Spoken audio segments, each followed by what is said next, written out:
Morley, and the issue is AIDS in Africa. And of course, Ms. Wyatt-Morley, it's more than just AIDS in Africa. We've talked about AIDS in Tennessee and as a national issue. And I don't think that we could have enough time to really deal with the issue as you are describing the issue of AIDS in Africa. But let's continue to talk about the impact that it is having on the continent of Africa. Well, I brought the pictures by for you to look at and share with. And of course, these are some of the images from your trip to Africa. Exactly. Now, what you're looking at now are pictures from a clinic that we visited, as obviously this woman is pregnant. They allowed us to go into the maternity ward. So we walked straight in off the street, straight into the maternity ward. And then the next pictures show, I'm sure that those are the babies. It was really interesting to be able to walk in. A lot of these women were in labor.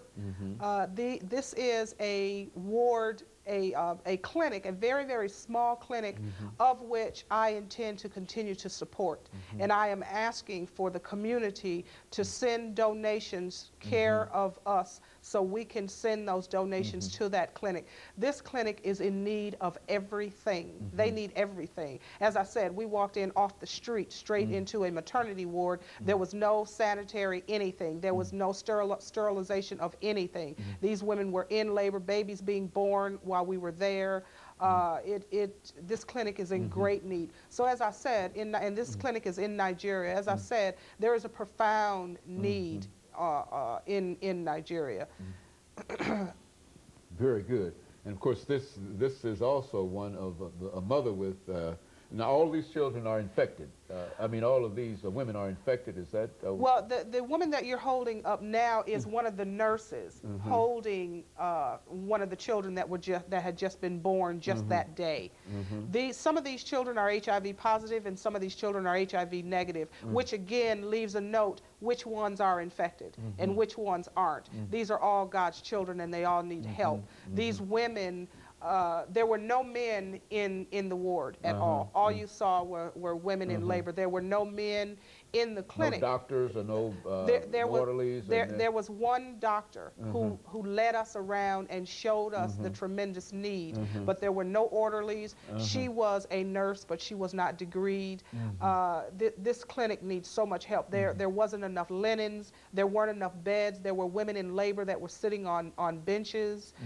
This clinic, it's a wonderful clinic. They try so hard with the small amount of things that they have. They just really, really need our support. We want to send them medicine. We want to send them money to be able to buy the things. We want to send them just sheets and bedding, the things that we take for granted here. Stethoscopes, they don't have those kinds of things. As I said, just the small things that we take for granted here, those people at that clinic really, really need it. Those women had nothing. What has been the government's response to this, the Nigerian government?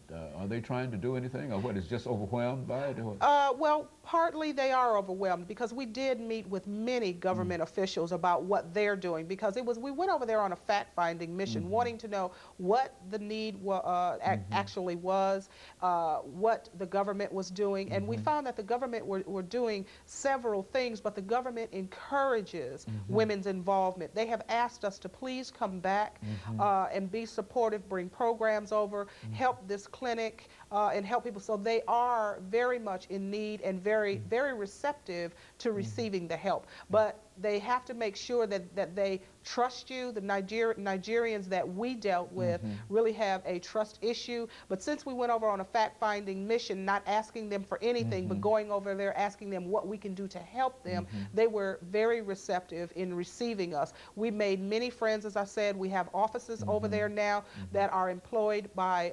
Nigerians. And so we're really, really encouraging people here in the state of Tennessee to get involved with women, so we can further help those people, because the need is absolutely tremendous.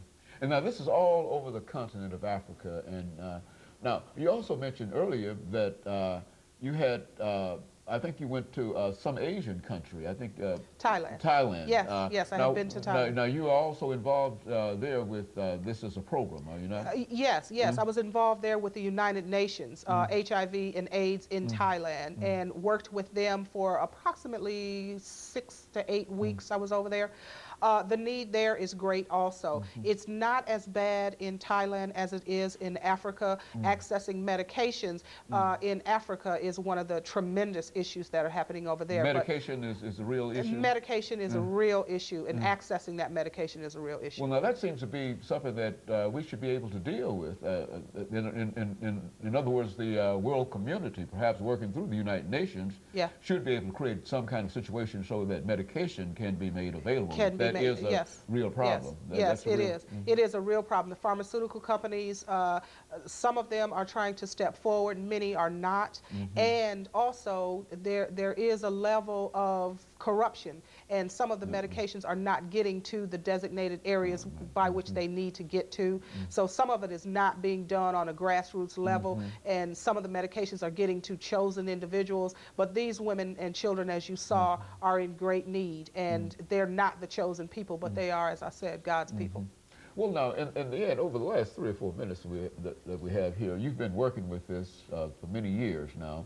What do you see as the ultimate outcome? It seems that each time you come, you tell us that things are probably getting worse. And well, what's the ultimate outcome of all of this? I would say the ultimate outcome is education. There is no such thing as too much education. There is no such thing as too much HIV/AIDS support. We need money to bring the education. We need money to bring the message. We need money to bring the medications.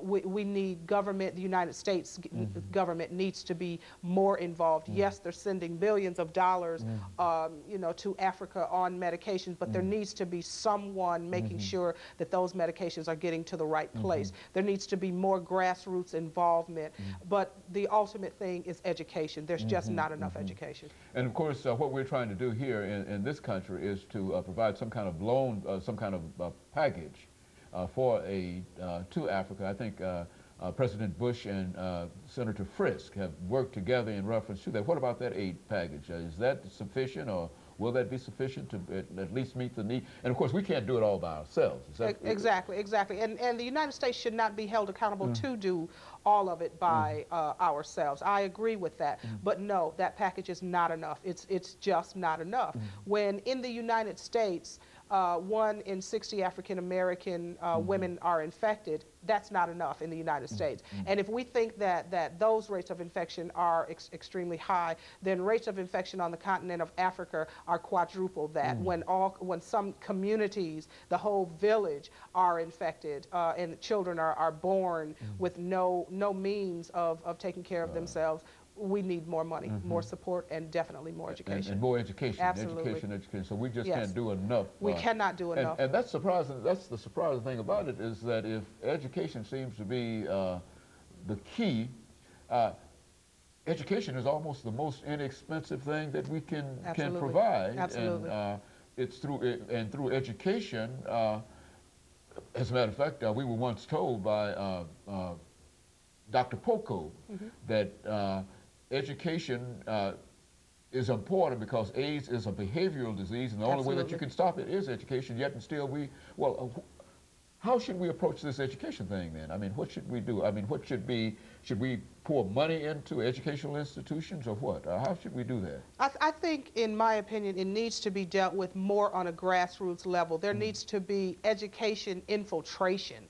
We need not take for granted that because I know something, you automatically know it. We need to start educating, especially here in the United States, our children at younger ages. We also need to begin to really put forth tremendous effort, not only to throw money at an issue, but also throw strong education and strong risk reduction education messages and materials in the United States as well as in Africa. And so we can, you believe that in the end we can beat this disease. Oh, We're going to have absolutely. to. Absolutely. Absolutely. As I said, I'm a person living with the disease, and I have been living with the disease for 11 years, and will continue, you know, to move forward. You can live with this disease, but it takes a lifestyle change, it takes education, and it takes a dedication and a commitment. Very good, and you've got that dedication and commitment. Absolutely. And let me thank you for coming by. And as we Thank said you. before, each time that it certainly takes courage to do what you're doing, but to bring the kind of enthusiasm and the kind of passion to what you're doing, I think that that's more than courage. And we want to simply commend you for that. And let us encourage our audience to tune in again next week for another informative edition of Comments. Thank you and good morning.